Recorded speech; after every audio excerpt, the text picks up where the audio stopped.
The sun had barely begun to rise over the Pacific, casting a pale orange glow across the restless waves, when the first silhouettes of the U.S. invasion fleet appeared on the horizon. Hundreds of ships, bristling with guns, transport vessels, and landing crafts, churned the water into white froth as they pressed toward Okinawa. For the thousands of Marines and Army soldiers aboard, there was no turning back. The air was thick with anticipation, a blend of fear and determination, the kind that makes a man's stomach knot even before he sees the enemy. Somewhere out there, hidden among the jagged cliffs and dense forests of the island, Japanese soldiers waited, ready to defend their homeland to the last man. Private First Class James Jimmy Callahan gripped the rails of his Higgins boat, staring at the receding ocean behind him. He had been briefed endlessly on the assault, trained to handle every conceivable scenario, but nothing could truly prepare him for the roar of artillery or the smell of smoke and salt that would soon fill his lungs. Around him, men whispered prayers, tightened straps, and checked weapons. Some kept their eyes averted, pretending calm, while others stared straight ahead, jaw set, teeth clenched, hearts racing. The beaches of Okinawa were still more than a mile away, but the first explosions from naval bombardments sent a shiver through the ranks, a reminder that the Japanese were ready and waiting. As the landing crafts neared the shore, the rhythm of chaos became immediate. Shells from shore batteries screamed past, splashing into the water with deafening force. Machine gun fire tore through the morning mist, striking waves and sand alike. A burst of shrapnel tore the wooden side of Jimmy's boat, sending splinters flying. Soldiers screamed, ducked, and pressed against the hull, hearts pounding, lungs burning with the metallic taste of adrenaline. Every man knew the odds, every man felt the sharp sting of mortality pressing down like the sun itself. When the ramp dropped, men poured onto the sand, water lapping at their knees and sometimes waists. Jimmy stumbled, pulling his rifle close as he sprinted forward, bullets kicking up grains of sand around him. The beaches were a nightmare of smoke, fire, and chaos. Corpses, both enemy and American, littered the shore, and the air was thick with screams, shouts, and the barking of officers trying to maintain order. The Japanese had fortified their positions well, pillboxes hidden behind coral ridges, snipers in trees, and artillery pieces cleverly camouflaged to strike wherever troops advanced. Every step forward was a gamble, every yard a battle in itself. Amidst this chaos, the Marines showed the grit that had earned them their reputation. Small squads moved in practiced formations, laying down suppressive fire while their comrades advanced. Mortars boomed from the landing crafts offshore, tearing through enemy bunkers and silencing some of the fire aimed at the advancing soldiers. Jimmy found himself beside Corporal Ramirez, a veteran of previous island campaigns, whose calm under fire was unnerving yet reassuring. "Keep moving," Ramirez shouted over the roar, "don't give them a chance to aim." The first hour on the beaches felt like a lifetime. Men fell beside Jimmy, some screaming, some silent, some barely recognizable as the friends he had shared a foxhole with just days ago. The Japanese defenders were disciplined and unyielding, firing from concealed positions with a precision that made every step forward a challenge. Jimmy remembered the briefings, the maps, the diagrams, but nothing prepared him for the tangled reality of bullets, sand, and smoke, each moment a test of instinct and courage. He fired, he ducked, he ran, relying on training and pure will. As the initial chaos began to settle slightly, the soldiers pushed inland toward the first lines of hills and ridges. The terrain was deceptive, what appeared as open ground often concealed mines or booby traps, while dense patches of vegetation could hide sniper nests. Jimmy and his squad advanced in staggered movements, each man covering the other, every sound setting nerves on edge. The hills of Okinawa were not merely physical obstacles, they were instruments of defense, turning every approach into a gauntlet, every breath into a gamble. By midday, the U.S. forces had established small beachheads, but progress was measured and costly. The Japanese strategy was clear: make the Americans bleed with every yard, draw them into deadly crossfire, and sap their morale through relentless pressure. And yet, even as casualties mounted, the American soldiers pressed on. Each small advance, each captured machine gun nest, was a victory carved out of terror and fire. Jimmy felt the mix of pride and fear that came with knowing survival was not guaranteed, but retreat was not an option. Amid the smoke and screams, there were moments that seemed surreal.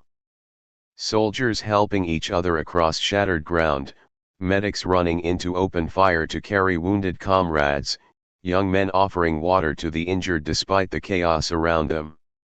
These brief glimpses of humanity amidst the carnage reminded Jimmy why they were here, not just to fight, but to survive together, to see each other through the nightmare.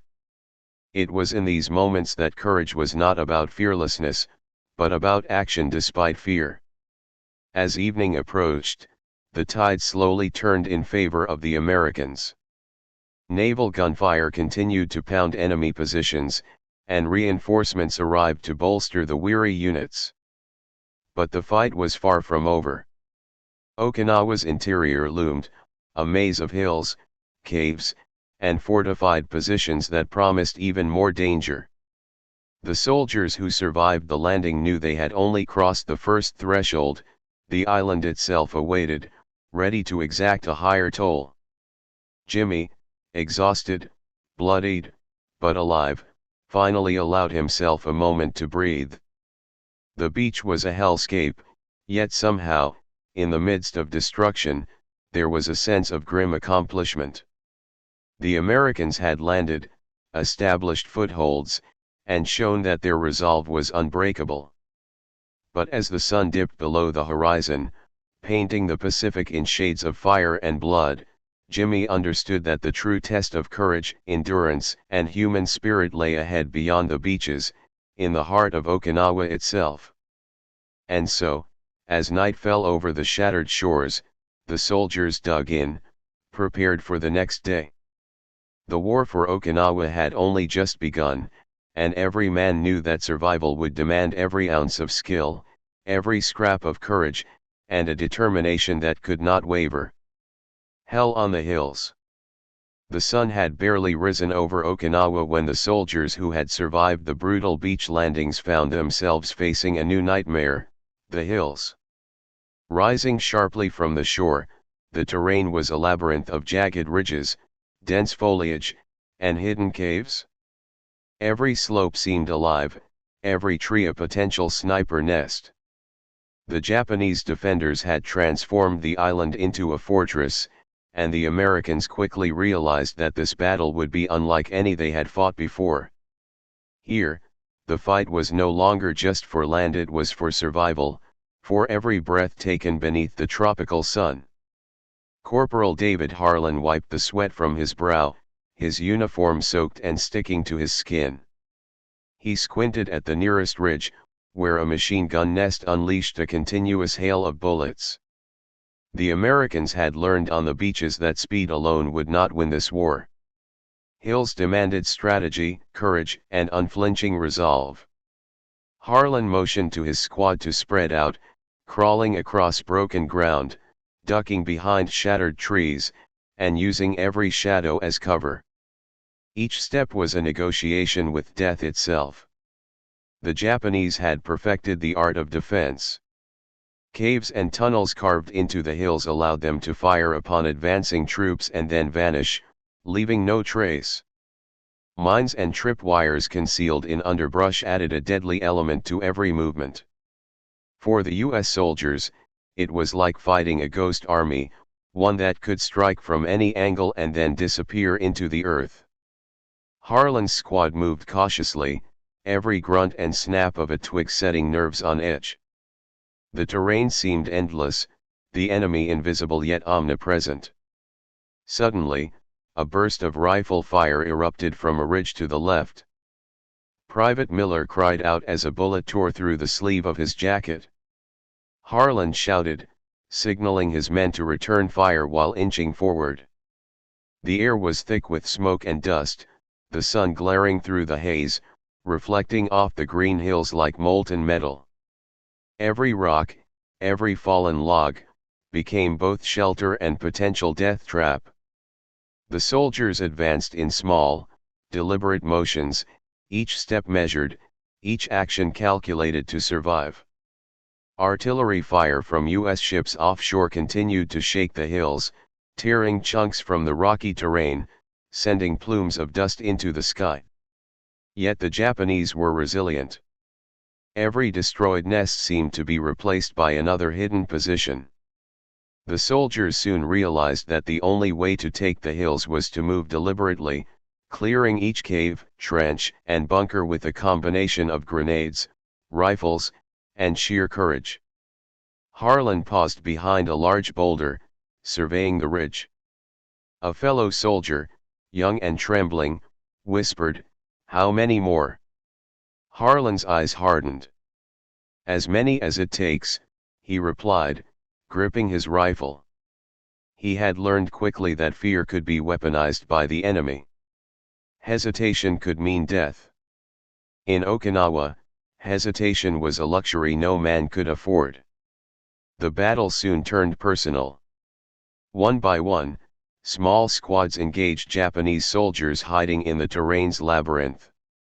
The air filled with the staccato rhythm of gunfire, the deep thuds of grenades exploding in caves, and the screams of both the wounded and the dying. Harlan's squad moved methodically, using grenades to flush enemies from their hiding spots, then rushing forward to secure each position. It was exhausting, terrifying, and relentless. There was no pause, no rest, only forward motion. As the day wore on, the casualties mounted. Harlan saw men he had trained and joked with fall beside him, some screaming, some silent, some caught in the crossfire as the hills seemed to shift beneath them. Every inch gained came at a cost, but giving ground was not an option. The hills had to be taken. Each ridge conquered was a small victory in a larger, brutal campaign, a testament to the soldiers' determination against a cunning and ruthless foe. Beyond the human struggle, the environment itself became an adversary. The Okinawan sun was relentless, beating down on men already drenched in sweat and blood. Monsoon-like rains would follow, turning the hills into a muddy quagmire where every step was a battle. Yet, even in these conditions, the soldiers pushed forward. They learned to use the environment to their advantage, crawling along muddy slopes, camouflaging themselves with leaves, and communicating through silent signals to avoid enemy detection. In one small ridge fight, Harlan's squad came under intense sniper fire. The Japanese marksman was positioned in a hollow, unseen until the first men fell. Harlan and his men returned fire, taking cover behind jagged rocks and using grenades to flush the sniper out. Hours passed, bullets flying endlessly, until finally, silence fell. The ridge was theirs, but the cost was apparent in the broken bodies scattered around them. For every hill taken, there seemed to be two more waiting, each guarded by an enemy who refused to surrender. Even as exhaustion set in, morale became a lifeline. Soldiers leaned on each other, sharing water, words of encouragement, and moments of levity when possible. In the midst of chaos, these bonds became the difference between survival and death. A shared cigarette, a whispered joke, or a pat on the back reminded the men that they were not alone, that courage was contagious, and that the fight, however brutal, could be endured together. By nightfall, Harlan's squad had made it to a plateau overlooking the island's interior. Fires from destroyed bunkers still smoldered below, casting eerie shadows over the hills. The sounds of battle faded only slightly, replaced by distant artillery and the occasional gunshot from lingering Japanese positions. The soldiers dug shallow foxholes, their bodies aching, their minds weary, yet their spirits unbroken. They had survived the first full day inland, but they knew the nightmare was far from over.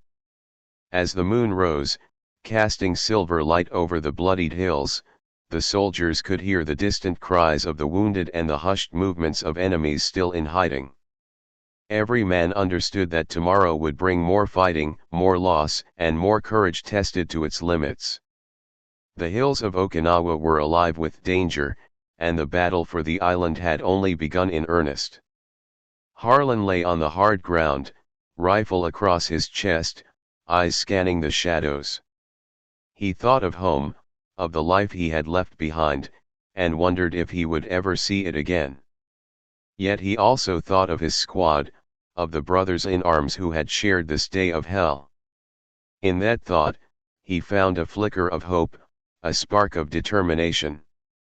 The enemy was formidable, the terrain merciless, and the costs staggering, but the Americans were here to stay. And in the face of such relentless adversity, that determination would be their weapon. The hills of Okinawa were unforgiving, but the soldiers were unyielding. And as the first night descended, the island held its breath, waiting for the next day of fire, courage, and sacrifice. The human cost. By the third day of the Okinawa campaign, the island was unrecognizable. Smoke rose in thick, black plumes from shattered villages, and the hills, once green, were now scorched and scarred by relentless artillery and gunfire. The air was heavy with the acrid smell of burning wood, gunpowder, and the unmistakable metallic tang of blood. For the soldiers of the U.S. forces, every step forward was a reminder of the staggering cost of war. The island had become more than a battlefield, it was a graveyard, a test of endurance, and a crucible of human spirit. Private First Class Samuel Sam Whitaker moved cautiously along a ruined ridge, his boots sinking into mud and debris. Around him, the moans of wounded soldiers echoed through the hills. Some clutched limbs mangled by shell fragments, others sat in dazed silence, eyes vacant, trying to comprehend the horrors they had witnessed. Sam had seen death before, but Okinawa was unlike any place he had encountered. Here, the line between life and annihilation was paper thin, and every encounter could be the last. Civilians, caught in the crossfire, added another layer of tragedy. Families hid in caves or crumbled homes, their faces etched with fear and despair. Many were forced into impossible choices: stay and risk death at the hands of Japanese defenders, or flee and face the bombardment from U.S. artillery. Soldiers occasionally encountered children, no older than 10, wandering among ruins, their eyes wide and silent, trying to make sense of the chaos around them. Some Marines tried to guide them to safety, but the island offered little refuge. Every corner seemed to conceal danger, every shadow a threat. The psychological strain on the soldiers was immense. Sam glanced at his squad mates, their faces smeared with mud and blood, eyes hollow but alert. Fatigue weighed heavily on them, but so did guilt and grief. Each man carried memories of friends lost in the first waves, of comrades screaming under fire, of civilians caught between armies. The island was teaching them harsh lessons: courage was necessary, but it came at a price, and survival often meant witnessing horrors that could never be erased. One particularly brutal encounter occurred in a narrow valley surrounded by high ridges.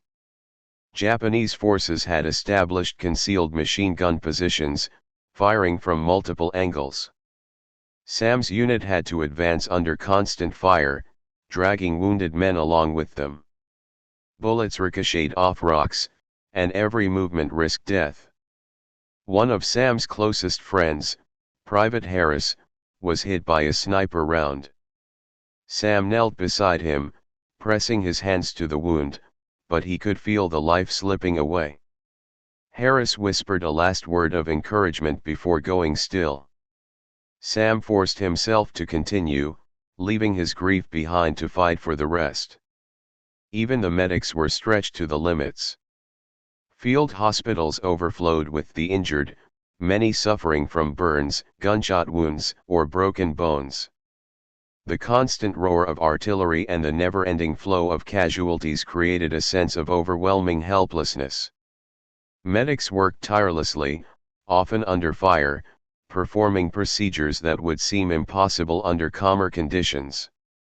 Their courage and skill were vital, yet they too were human, affected by the scale of suffering around them. The civilian tragedy was equally heart-wrenching. Okinawan villages had been turned into traps, with civilians caught in crossfire or coerced into serving as human shields by entrenched Japanese forces. Families were separated, homes obliterated, and many were forced to witness the deaths of loved ones. Soldiers often felt a heavy responsibility, knowing their fight to take the hills was not just against the Japanese army, but to liberate civilians trapped in a nightmare not of their making. Amidst this devastation, moments of humanity still shone through. Soldiers shared water with civilians, carried children to safety, and tried to provide comfort to the wounded. Sam remembered carrying an elderly woman from a collapsed home, her hands trembling, her eyes filled with gratitude and fear. These fleeting acts, small in the grand scope of battle, reminded the soldiers why they fought. The island's horrors were vast, but even here, compassion persisted, refusing to be extinguished by the violence around it. The relentless pace of battle left little time for reflection. Each day brought new challenges, clearing caves, advancing across ridges, and facing ambushes. The human cost mounted steadily. Casualty reports were grim, thousands of American soldiers wounded or killed, and tens of thousands of Okinawan civilians affected by the fighting. Yet despite the staggering numbers, the soldiers pressed forward, each step an act of defiance against both the enemy and the brutal environment. Nightfall offered no relief. The cries of the wounded echoed across the hills, mingling with distant artillery and the occasional gunfire from lingering Japanese positions. Soldiers dug shallow foxholes wherever possible, trying to rest while remaining vigilant. Sleep was scarce, and dreams were often invaded by memories of friends and civilians lost that day. For many, the psychological burden was heavier than the physical one. The island's hills became a relentless teacher, showing that war demanded not only strength of body but endurance of spirit. Sam, lying in the mud, reflected on the faces he had seen that day, friends, enemies, and innocents alike. The cost of Okinawa was staggering, yet he also saw courage everywhere, in the young private who steadied his shaking hands to return fire, in the medic who risked death to save a life, and in the civilians who clung to hope despite the ruins around them. The human cost was immense, but so was the resilience. In that thought lay a fragile hope, that survival, courage, and compassion could endure even amidst such devastation.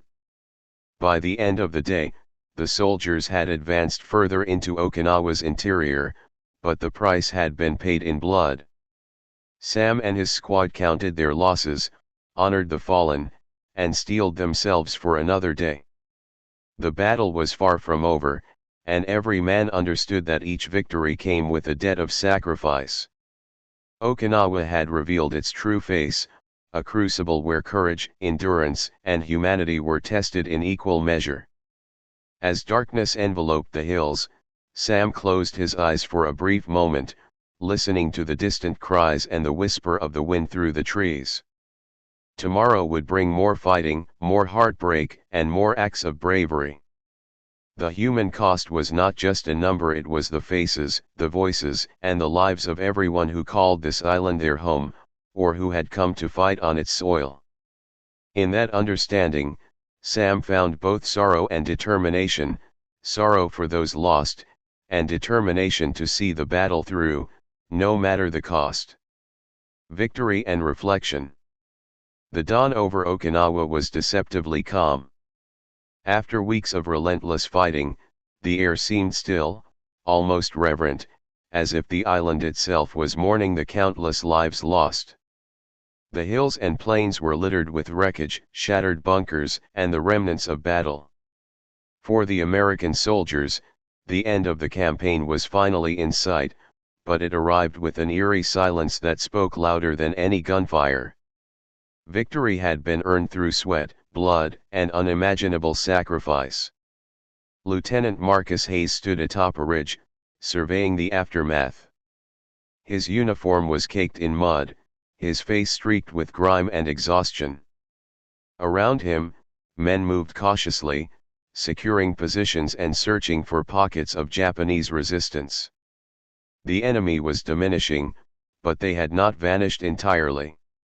Even now, hidden snipers and concealed mines reminded the soldiers that the island could claim more lives in a single misstep. Victory was close, but it was fragile, and every man knew it. The final push into the island's interior revealed the true scale of Japanese resistance. Underground tunnels and fortified caves had turned Okinawa into a maze of death. Soldiers had to advance carefully, often crawling on hands and knees, listening for the slightest sound that might indicate an ambush. Explosions echoed from hidden charges, collapsing rocks, and filling the air with dust. The U.S. forces adapted, using flamethrowers, grenades, and careful tactical maneuvers to clear each position. Inch by inch, the island was reclaimed, but each gain demanded vigilance, courage, and relentless effort. Amid the tactical operations, the emotional toll on the soldiers was profound.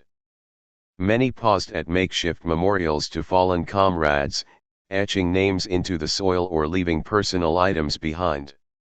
Lieutenant Hayes found a small helmet half buried in the mud and traced the letters carved into it, silently remembering the man who had worn it. For the soldiers, victory was intertwined with grief. Every hill taken, every ridge secured, was a triumph, but it was haunted by the absence of friends who had given their lives to secure it. Civilians began emerging from hiding as the Japanese defenses crumbled. Families reunited amidst the ruins, children clinging to parents, and elderly survivors staggering from caves and shelters. The soldiers offered food, water, and first aid, often improvising with whatever supplies remained.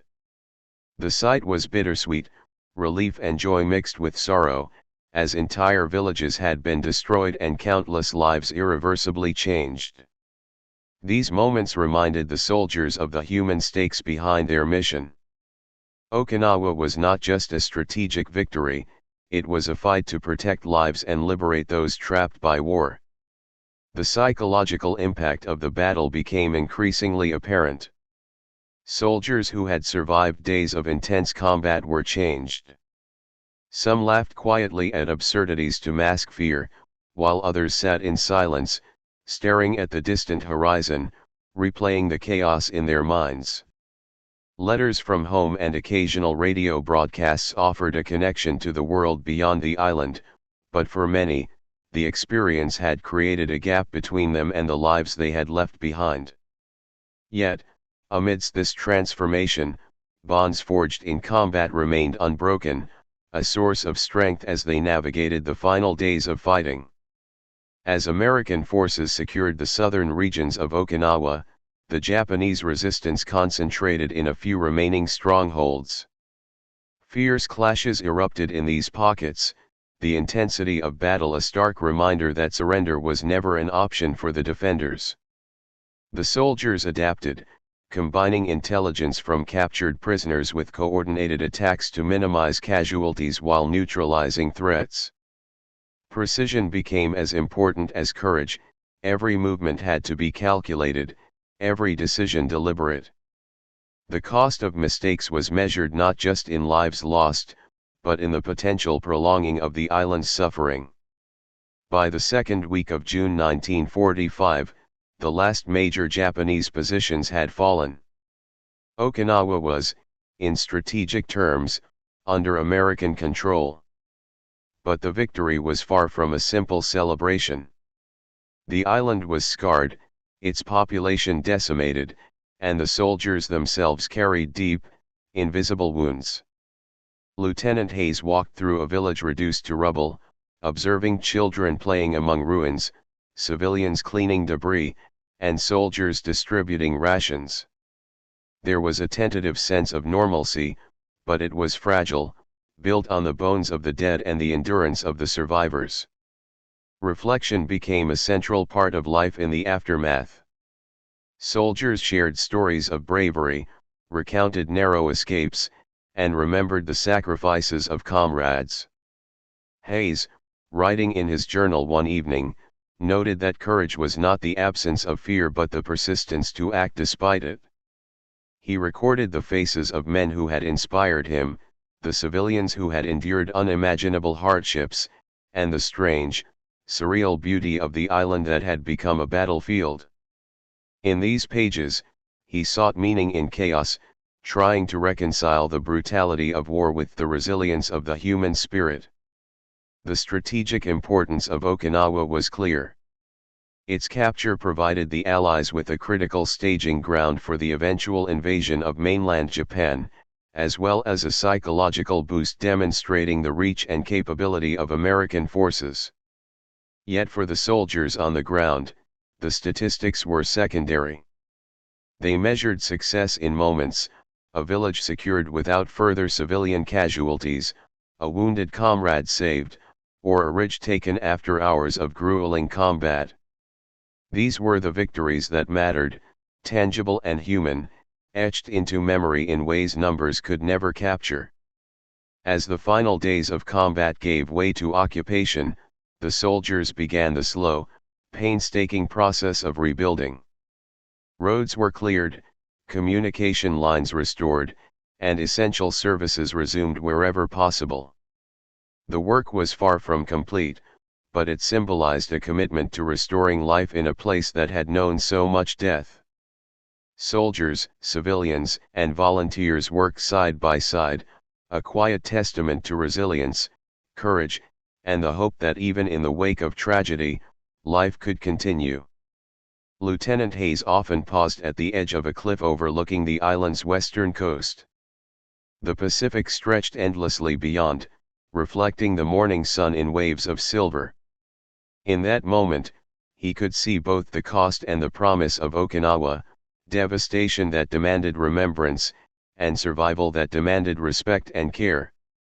He understood that victory was not simply about conquest, it was about the endurance of humanity amidst inhumanity, the courage of those who had fought, and the responsibility of those who remained to honor the lives lost. In the final reckoning, Okinawa became more than a battle. It became a story of courage, sacrifice, and endurance, a testament to what human beings are capable of under unimaginable pressure. The island held scars, both physical and emotional, that would persist for generations. For the American soldiers, it became a defining chapter of their lives, a place where fear, courage, sorrow, and hope collided in ways that could never be forgotten.